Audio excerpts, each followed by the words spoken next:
តនៃជាតិកម្ពុជារាជខ្មែរគ្រប់គ្នាសូមក្រាបបង្គំថ្វាយព្រះពរ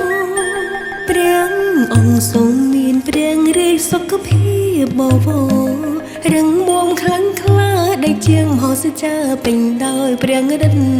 កម្លាំងសំដាញ់ដៃជោនឹងកូនប្រុសទាំងពីរនាក់លោកបារម្ភយកចិនតុងដឹងពីព្រះរាជសុខភាពព្រះអង្គមកគុំដល់ព្រះមហាក្សត្រ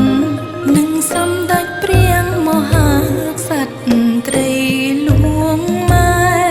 ក្នុងពេលវេលាដ៏លំបាកនេះព្រះមហាក្សត្រនៃព្រះរាជាណាចក្រកម្ពុជារៀងខ្វាយក្រុមគ្នាសូមក្រាបបង្គំសូម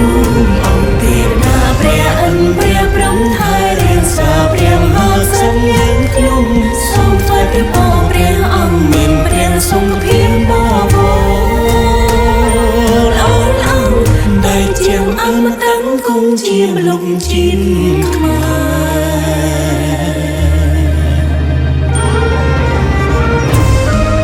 ព្រះរាជសុខភាពរបស់ព្រះមហាក្សត្រ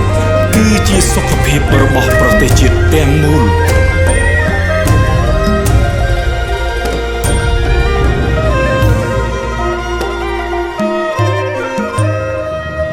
ព្រះមហាក្សត្រនៃព្រះរាជាណាចក្រកម្ពុជា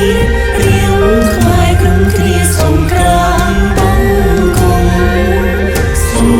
អង្គទេវតាព្រះអិនព្រះព្រំថែរាសាព្រះមហាក្សត្រយើងខ្ញុំសូមថ្វាយព្រះពរព្រះអង្គមានព្រះសុខភាពបវរ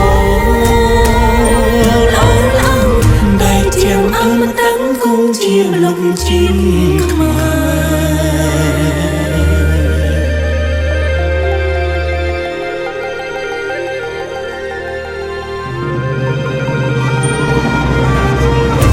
ទូលព្រះបង្គំយើងខ្ញុំព្រះករុណាជាកូនចៅរាជខ្មែរសូមក្រាបបង្គំថ្វាយព្រះពរព្រះមហាក្សត្រសូមព្រះអង្គមានព្រះជន្មាយុយឺនយូរជាងរយព្រះវស្សា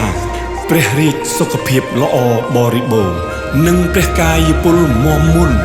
ដើម្បីគង់ប្រថាប់ជាម្លប់ដ៏ត្រជាក់ត្រជុំដល់កូនចៅទូទាំងព្រះរាជាណាចក្រកម្ពុជាជានិច្ចនិរន្តរ៍